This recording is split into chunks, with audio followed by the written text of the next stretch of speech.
do Senhor, minha irmã. Como foi a aula, a lição de número 10? Espero que bem. E a lição de número 11 será melhor ainda. Sou Nilson Tavares, conservo seu, congrego no rebanho, na cidade de Pontal do Paraná, na denominação Assembleia de Deus, a centenária, não essas bodegas que estão aparecendo por aí, viu? A centenária. E meu pastor, como eu congrego no tempo sede, é o pastor Eliel Caetano, grande professor de escola bíblica dominical, meu professor de teologia nível médio, né, o pastor do tempo sede, e o pastor do campo é o pastor Natalino Vigolo. Vamos lá! Lições bíblicas da CPAD, lição intitulada Elias e Eliseu, um ministério de poder para toda a igreja. Vamos agora fazer algum comentário sobre a lição de número 11. Lição de número 11, lição essa intitulada Os Milagres de Eliseu. É possível, em pleno século XXI, ainda acreditarmos em milagres? É possível a humanidade, né, crer que existem milagres? Haja vista muitos milagreiros por aí, que têm sua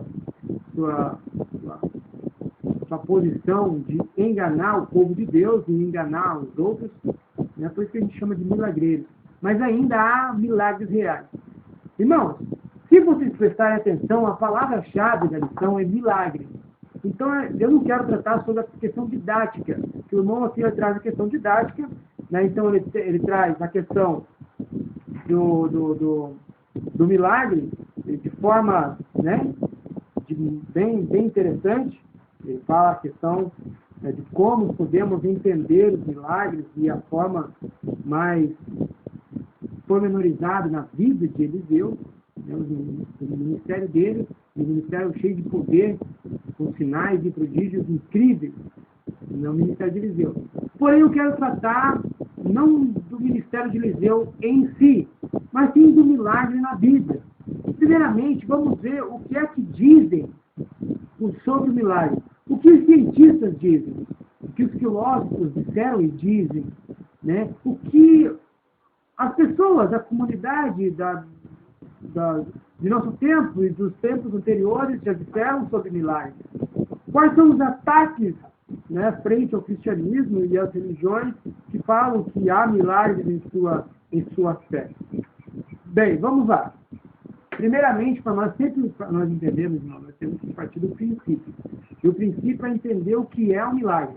Então, eu trouxe aqui uma definição interessante sobre milagres, certo? Deixa eu pegar aqui. Uma obra interessante sobre milagres, né? E sobre as maneiras de se explicar o milagre. Certo? O que é um milagre, meu? Vem comigo. Aqui, ó.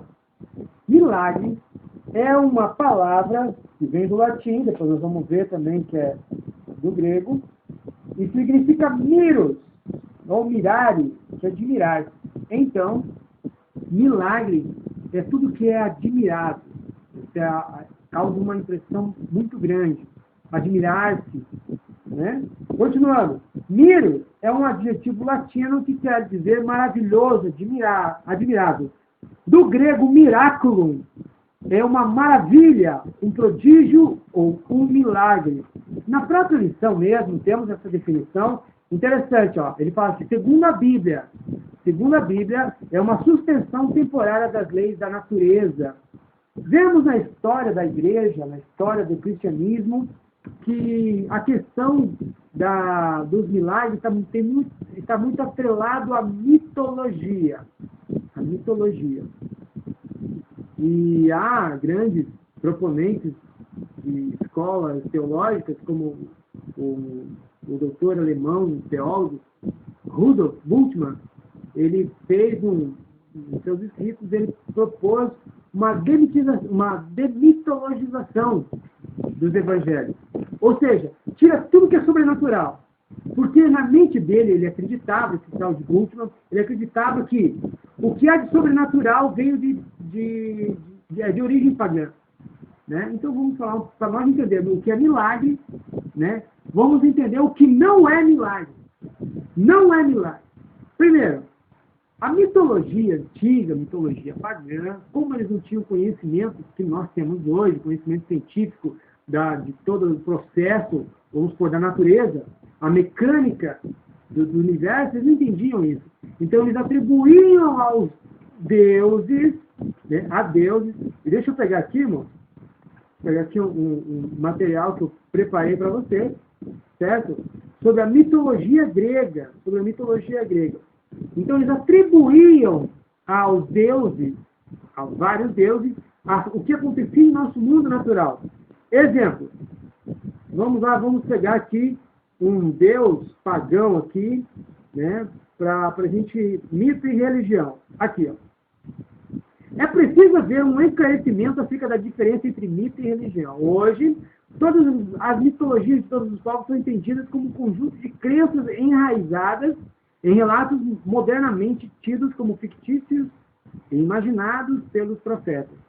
Ou seja, mitologia é um termo indiscutivelmente técnico moderno e nunca utilizado pelos próprios gregos e romanos.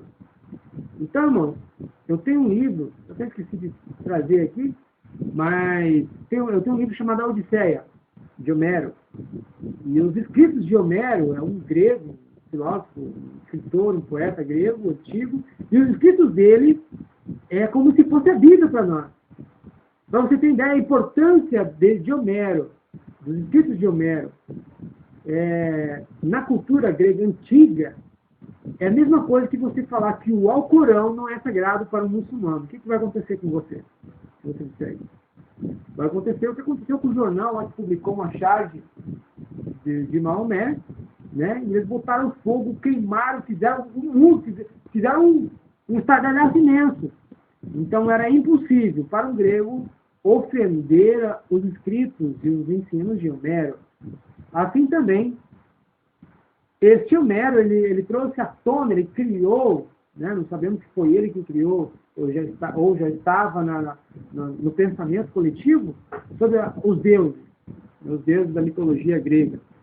Temos aqui um outro material que quero trazer para vocês, que eu não estou achando agora, mas já vamos achar, que é acerca da origem dos deuses e dos mortais.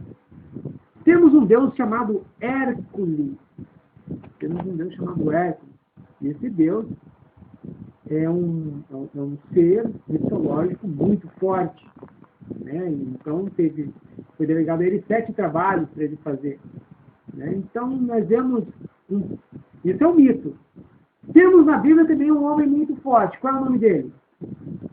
Davi? Pois, mas não tinha uma força bruta, uma força... né? Sansão. Então, dizem os proponentes da demitologização da Bíblia que Sansão nada mais é que uma roupagem bíblica, uma roupagem judaica de uma mitologia grega, que é Hércules. Outro, temos vários correspondentes na mitologia grega sobre a vida e obra de Jesus. Vamos ver? Mitologia de Jesus. Deixa eu achar aqui. Mito de Jesus. Olha só que coisa incrível isso aqui, gente.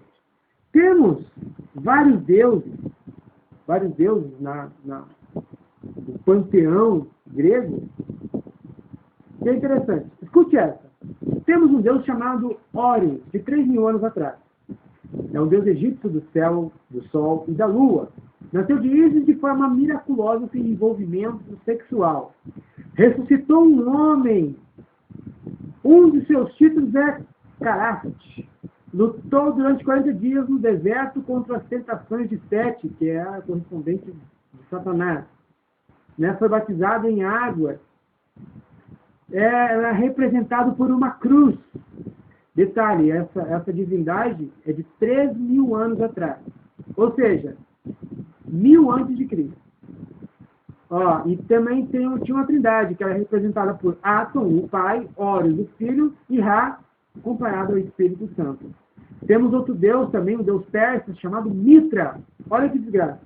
Originalmente um deus persa, mas foi adotado pelo nome de romanos e convertido em deus Sol. intermediário, era um Deus intermediário entre Deus Pai e o homem. Seu nascimento é comemorado no dia 25 de dezembro. Nasceu de forma miraculosa e sem envolvimento sexual. Era considerado um professor e um grande mestre viajante. Seu dia sagrado era Sunday, dia do sol, domingo. Centenas de anos antes de Cristo. Tinha sua festa no período que mais tarde se tornou a parte cristã. Teve 12 discípulos. Foi enterrado em um túmulo e após 3 dias levantou-se outra vez. Então temos aqui vários outros deuses. Como eu mesmo disse aqui, ó, o Deus Hércules, essa divindade, esse mito, Hércules, nascido de uma virgem, Acmena, que foi fecundada por Zeus. Zeus é o Deus maior do panteão grego. Seu nascimento é comemorado dia 25 de dezembro. Foi impiedosamente tentado pelas forças do mal. Sua morte é acompanhada por um terremoto e eclipse do sol. Após sua morte, ressuscitou ascendendo aos céus. E temos vários outros deuses do panteão grego, né, que com suas características correspondem a Jesus. Deixa eu tomar aqui meu café. Detalhe, dá uma fumadinha aqui no café que a minha esposa faz. Isso aqui não é café, gente. Isso aqui é um presente dos deuses. Brincadeira, não existe Deus. Cappuccino é maravilhoso. Recomendo a você a vir aqui em casa, né, e tomar um cappuccino, que você será muito feliz. Mas continuando, então vemos aí, irmão, na mitologia grega, né, correspondentes, deuses da mitologia grega com características que houve em Jesus, na vida e ministério e obra de Jesus. E o interessante é que essa mitologia ela cresceu principalmente na época do período cético, o período do iluminismo, da renascença, né? E principalmente agora no século XIX e XX, onde os céticos eles pegaram e quiseram de toda forma destruir o sobrenatural na Bíblia. O sobrenatural na Bíblia. Porém, vamos lá. Tá, meu, o que esse negócio tem a ver? Você está falando de mito, mitologia grega, mitologia romana, não sei o quê. O que tem a ver com a aula? Não tem nada a ver. Não tem nada a ver para você, meu filho. Mas tem tudo a ver com a lição. Por quê? Porque se porventura no colégio os professores de seu filho, ou seu professor mesmo, vier com a história de que o sobrenatural na Bíblia são correspondentes de literatura pagã antiga, você já vai ter argumentação bíblica. Você vai falar que milagre tanto existiu no passado quanto no presente. Está entendendo?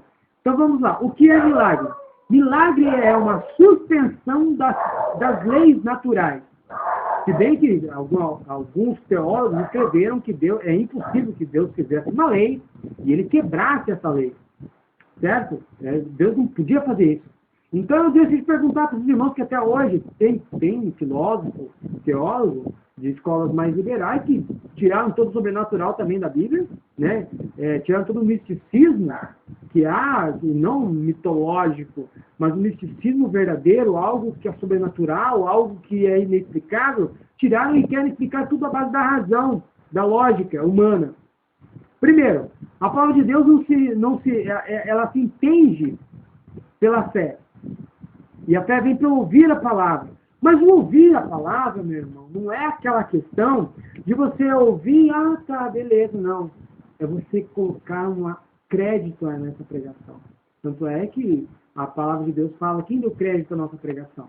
Isaías já falou isso. Então, para você ter fé, é necessário que você acredite que a palavra é uma palavra de Deus. Nós temos muito motivo para crer que a Bíblia Sagrada é um livro inspirado, é infalível e inerrante. Não como esse povo que se diz infalível. E hoje aqui Ratzinger, ele falou que ele era infalível em suas proposições. Isso é uma tremenda de uma... Me falta a palavra agora, mas deve ser uma tolice, deve ser uma soberba, uma arrogância, né? Um homem trazer um título divino para si. Isso não existe, gente. Isso não existe. A infalibilidade humana é real. Homens não são infalíveis. Homens são falíveis. Só Jesus, Deus, Pai, Deus Filho e Espírito Santo, que eles são infalíveis. Milagre. Milagre. Algo sobrenatural, uma suspensão temporária das leis conhecidas das leis da física, da química, da biologia, da atração e tudo mais. Vamos lá. Temos aqui, eu tenho aqui em mãos, irmão. Tenho aqui em mãos.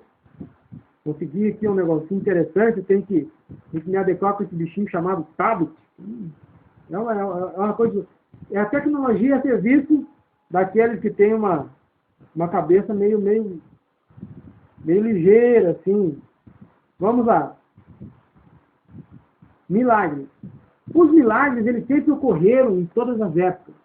Há na literatura antiga, na literatura atual, na literatura da Idade Média, né? Em todo período, desde que a história começou, e lembrando que a história começa com o nascimento da escrita. Porque antes do nascimento da escrita era pré-história. E essa pré-história era difundida somente através de tradições orais. As pessoas passavam seus ensinamentos através da tradição oral. Depois da escrita, então, começa o período da história, como conhecemos. Então, temos aqui milagres do Antigo Testamento. O milagre maior no Antigo Testamento, meu irmão, eu creio que é o maior de todos, começa já nos primeiros minutos, né, de leitura bíblica em Gênesis. Por quê? Porque em Gênesis 1 diz: no princípio criou Deus os céus e a terra. A Bíblia não se preocupa em afirmar quem criou todas as coisas, como criou, no sentido de trazer um compêndio científico profundo acerca de teorias e como trazer uma historicidade como a conhecemos hoje. Não. Ela já parte do princípio que existe um Deus, e esse Deus é um Deus todo-poderoso, e esse Deus arquitetou todas as coisas, e ele veio e resolveu, num período da eternidade, em seu kairos, que kairos é um tempo divino, né? É um tempo que não há a cronologia humana, até a cronologia vem de Cronos, é um deus da mitologia grega, que eles atribuíram ao tempo, ao Deus que criou o tempo. Mas nós sabemos que o tempo sempre houve, independente desse tal de Cronos existir ou não.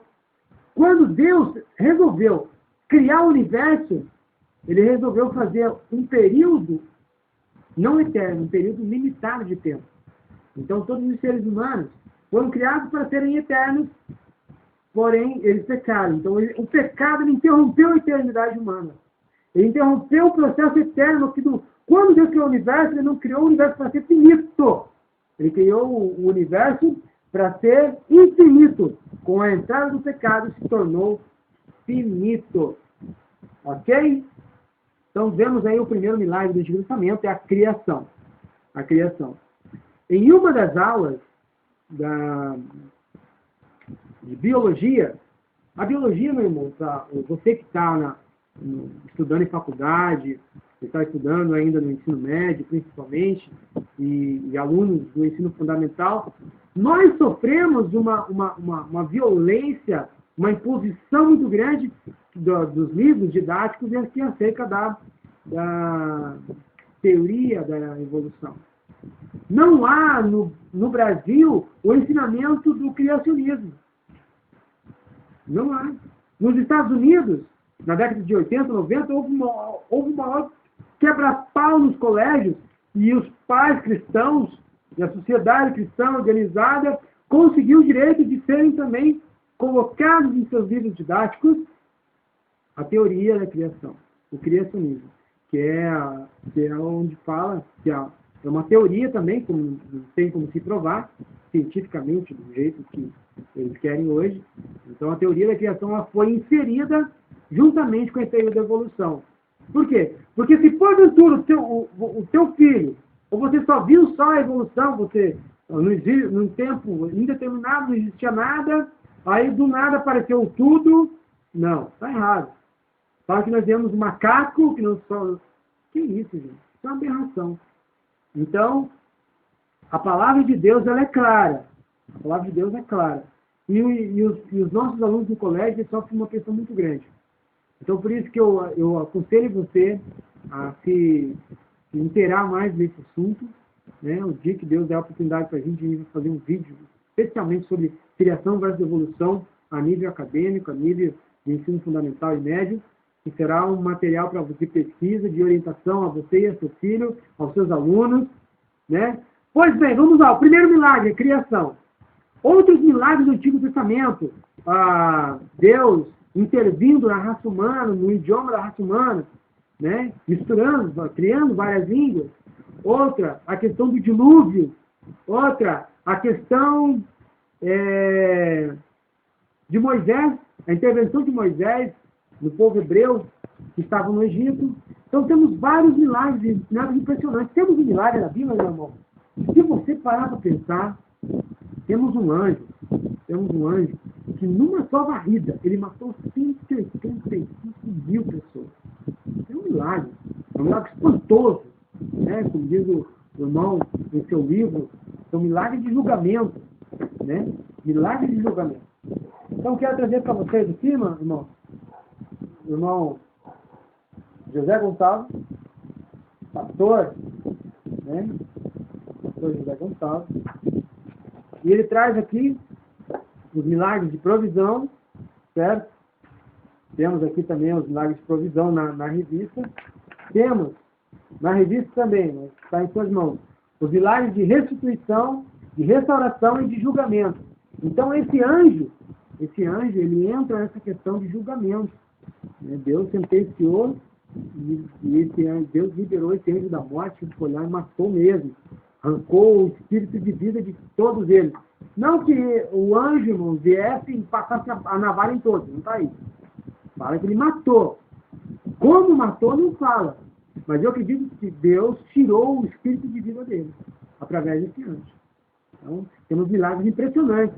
É exemplo de Jonas, que foi engolido por um grande peixe, e não baleia, como dizem alguns. Mas se for baleia também, se for uma piabinha, não interessa.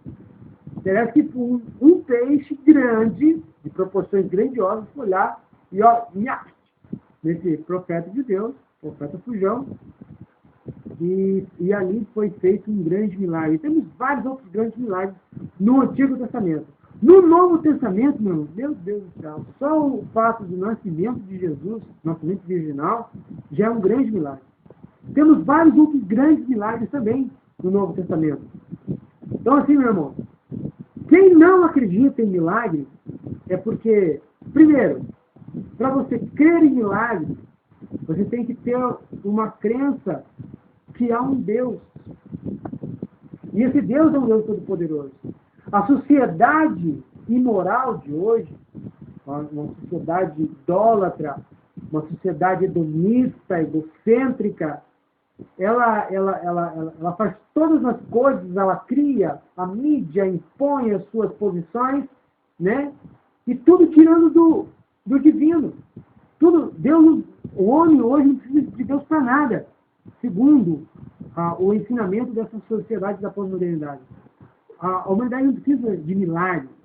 Por quê? Porque temos a medicina. Hoje temos todas as ciências que explicam todos os fenômenos naturais. E os fenômenos que não eram conhecidos na antiguidade. Exemplo, o Hades, né? O Deus que governava as regiões do inferno, né? Da vida além da morte. Temos o Poseidon, que era o deus dos mares. Então, quando os mares estavam agitados, não sei o quê, era Poseidon que estava nervoso, não sei o quê. Hoje não, hoje nós sabemos que são os ventos, né, que interferem ali na questão das marés, né? Então, eles tinham uma explicação, como eles não tinham explicação lógica, racional, para aquele evento natural, então eles criavam deuses. Mas nós sabemos que o Deus que criou todos os eventos naturais, né, que criou todas as regras, todas as leis, é o nosso Deus. Então, esse nosso Deus é o verdadeiro e o mais poderoso Deus. Então, nós temos um Deus poderoso, e todos os milagres que ocorreram na Bíblia, todos eles podem suceder no nosso tempo. E se porventura você, meu irmão, já estudou escatologia, tu quer coisas mais terríveis do que vai acontecer no período da tribulação e grande tribulação, são milagres extraordinários, eventos naturais, né? Eventos naturais, melhor dizendo, eventos que ocorrerão na esfera do natural, mas a sua causa será sobrenatural. Está entendendo? Então, os milagres é algo que sai da normalidade das leis naturais, das leis da física, né, das leis conhecidas no mundo natural, por uma força do mundo não natural, do mundo sobrenatural, que é o mundo espiritual. Então, essa definição que eu trago de milagres é uma definição profunda, é uma definição que você pode ventilar em sua sala, você pode conversar com seus alunos sobre isso. Repetindo, então, milagres na minha concepção, na minha humilde concepção, na minha opinião, é a suspensão das leis naturais, certo? Por forças do mundo não natural, do mundo sobrenatural, que é do mundo espiritual. Seja ele do mundo espiritual de Deus, do bem, quanto também do mundo espiritual do reino das trevas. Eles têm um reino, eles são organizados. Eles não têm todo o poder, mas eles têm muito poder. E eu não entendo porque Deus não tirou o poder de Satanás e seus demônios. Eu não entendo. Eu acredito que Deus tem todo o poder, ele é mais poderoso, e ele está provando isso para nós, ao longo da história. Mas eu não entendo por que ele permitiu isso. Isso já entra dentro de um outro tema, que é o problema do mal. É um problema da filosofia, que é muito interessante. Em outra oportunidade também trarei um vídeo exclusivo só sobre a questão do problema do mal no mundo. Então, seja ele na esfera do dia a dia, quanto na literatura, né, no mundo filosófico. Mas vamos lá, irmãos. Caminhando já para o final desse comentário, eu quero trazer para vocês também uma pincelada do que diz o livro do nosso irmão pastor José Gonçalves, certo? Sobre milagres, sobre os milagres de julgamento. Os milagres de julgamento na lição são os últimos, certo? E ele traz a maldição dos rapazinhos e a doença de Geazi, certo? Mas ele, em seu comentário no livro, Porção Dobrada, ele traz vários outros. E um deles, eu quero colocar para vocês, que é muito interessante. Ele diz assim, foi a leitura do livro. O julgamento de Geazi nos mostra que ministros ficam doentes, ministérios também. Aprendemos com ele que, número 1, não devemos edificar sobre aquilo que Deus já refugou. Segundo, não podemos sacralizar aquilo que é profano. Não podemos sacralizar aquilo que é profano. E ele faz desdobramento no seu comentário, que é interessante. Geazi, o moço de Eliseu, homem de Deus, disse consigo: eis que meu senhor impediu a esse filho Naamã que da sua mão lhe desse alguma coisa que ele trazia. Porém, tão certo como vive o Senhor, eis de correr atrás dele e receberei dele alguma coisa, segundo o Reis 5:20. Geazi invocou o santo nome do Senhor, tão certo como vive o Senhor, para validar uma ação errada. Ele procurou santificar o pecado, quando diz que essa sua ação desastrosa será feita em nome do Senhor. Não podemos invocar o nome do Senhor sobre coisa alguma que não esteja de acordo com sua palavra. O pecado jamais pode ser santificado, nem tampouco aquilo que é pagão pode ser cristianizado. Na história da igreja, vimos isso acontecer. Primeiramente, quando Constantino, imperador convertido à fé cristã, cristianiza muitas práticas pagãs. O mesmo ocorre quando Tomás de Aquino cristianizou os ensinos filosóficos do grego Aristóteles. Mas, recentemente, temos os teólogos da prosperidade tentando, a todo custo, cristianizar os ensinos da ciência cristã. E, nesse particular, aqui ele está falando do pensamento positivo. Aquilo que é pecado não pode ser santificado, mesmo que se invoque sobre ele alguma doutrina bíblica. Não podemos substituir, terceiro, não podemos substituir o organismo pela organização. O que se percebe é que Geazi se comportou diante desse incidente como quem vivia apenas para uma organização, a escola de profetas, não para o Deus vivo. Outra questão do julgamento de Geazi. Não podemos trocar o ser pelo ter. A vocação pela carreira. Era isso ocasião para tomares prata e para tomares vestes, olivais e vinhas, e ovelhas e bois, servos e servas. Portanto, a lepra de Naamã se pregará a ti e a tua descendência para sempre. Então saiu de diante dele leproso, branco como a neve, segundo o Reis 5, versículos 26 e 27. Geazi foi a Naamã. Geazi foi à procura de Naamã em busca de alguma coisa. E terminou com coisa alguma. Foi em busca de valores materiais, mas perdeu os espirituais. É um perigo quando alguém troca o ser pelo ter. Quando transforma a vocação em carreira. Quando o ministério deixa de ser um projeto divino para se transformar em algo meramente humano. Os milagres operados pelo profeta Eliseu são uma clara demonstração do poder de Deus. Todos tiveram um propósito específico de demonstrar a graça de Deus e sua glória nas mais diferentes situações. Em nenhum momento essas intervenções sobrenaturais exaltam as virtudes pessoais de um homem, nem tampouco deixam transparecer que se tratava de algo que o profeta conseguia manipular através do domínio de algumas técnicas. Eram ações inteiramente imprevisíveis e não repetitivas, o que deixa claro que em todas elas estava a unção de Deus. Uma coisa aqui que eu achei interessante, quero passar para os irmãos, é a questão de dogmatizar um método. Há pessoas que dogmatizam um método. Exemplo, milagre somente pelo óleo. Somente pelo óleo.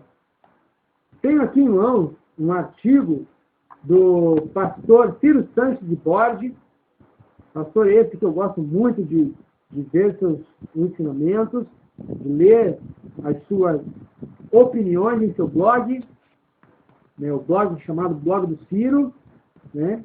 E temos um artigo em que ele fala sobre a questão dos milagreiros de plantão, né, dos milagreiros. E o que é esse tipo? Pseudo-pastores, pseudo-curadores, curandeiros, né? Eles dominam, eles aprendem a arte do ilusionismo, de técnicas das artes mágicas,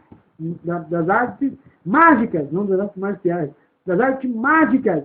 São lixeiros nas suas mãos, em seus movimentos. Então, e tem até um vídeo que esse pseudo-curandeiro coloca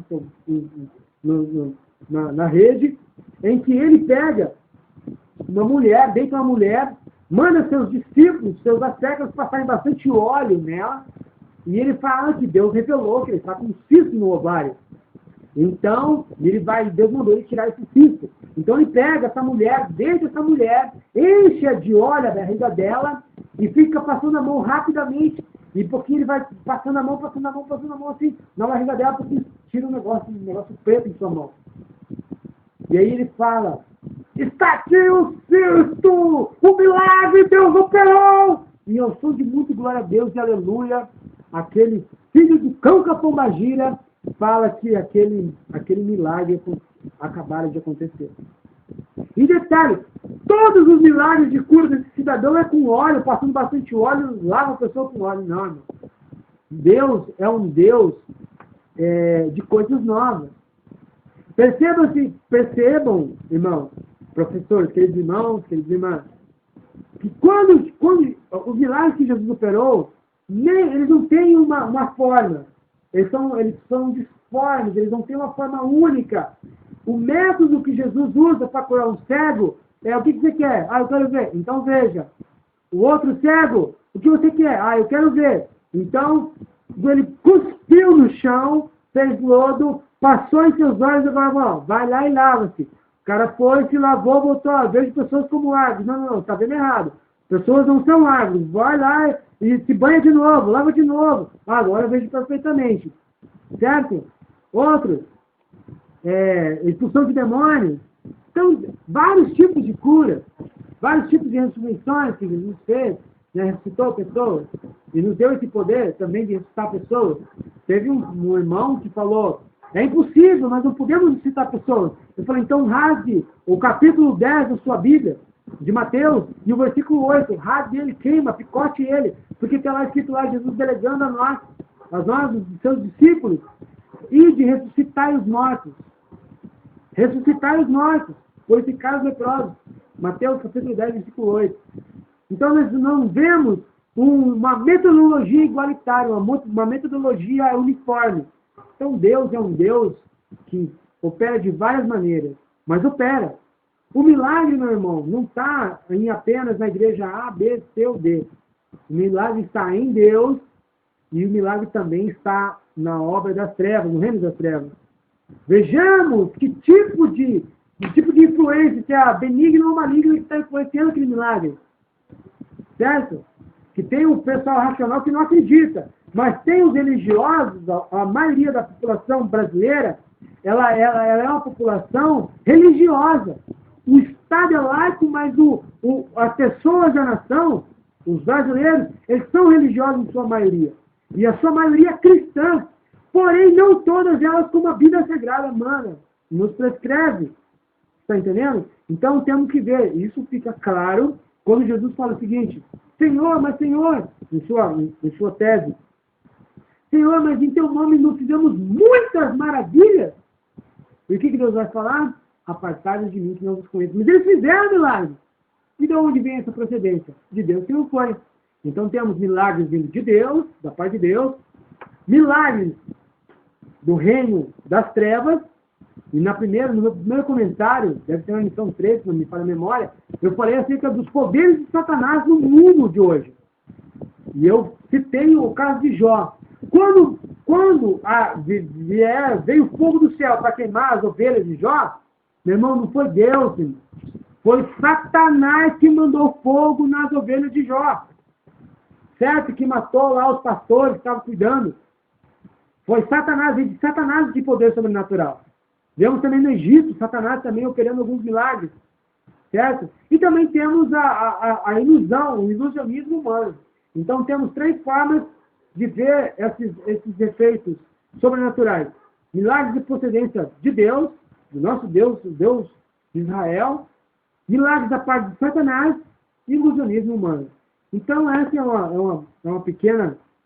um pequeno comentário, né, sobre a questão da lição 11, que é os milagres de Eliseu, né, os milagres que Deus fez através de Eliseu.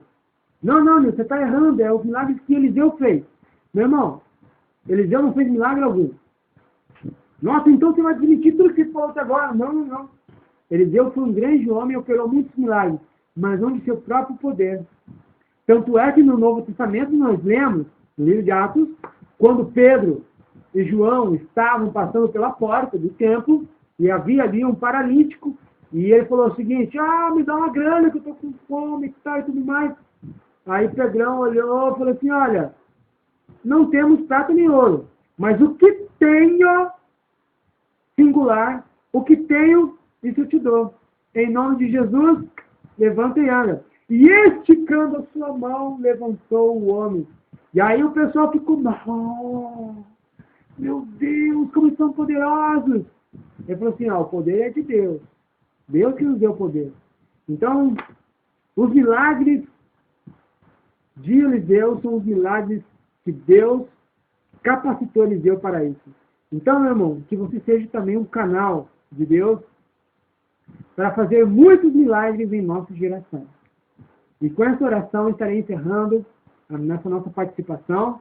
E creio que ao longo da semana estarei publicando mais alguma coisa para ajudá-los em suas lições bíblicas. Senhor Jesus, muito obrigado por essa rica oportunidade que o Senhor nos deu de estarmos apresentando aos irmãos e às irmãs, aos pastores, presbíteros, evangelistas, diáconos, presbíteros, bispos, reverendos, membros, a tua gloriosa palavra. Senhor, sei que não sou perfeito, sei que não sou o conhecedor máximo de todas as coisas, mas aquilo que está em minha mão eu gosto de fazer com carinho, para ajudar esses irmãos, né, a serem bem-aventurados em sua explanação em sala de aula. Que o Senhor avive a memória de cada irmão, de cada irmã que está pesquisando sobre esse tema, que o Senhor venha abençoá-los poderosamente, e que o teu Espírito Santo venha avivar a sua memória, a sua lembrança, para que eles possam se lembrar de tudo quanto ele estudou durante a semana e ter uma aula que vai render muitos frutos, que seus alunos aprendam, e não somente aprendam, mas também pratiquem e também ensinem a outros. Essa é a minha oração, em nome do Senhor Jesus. E até a próxima, querendo Deus.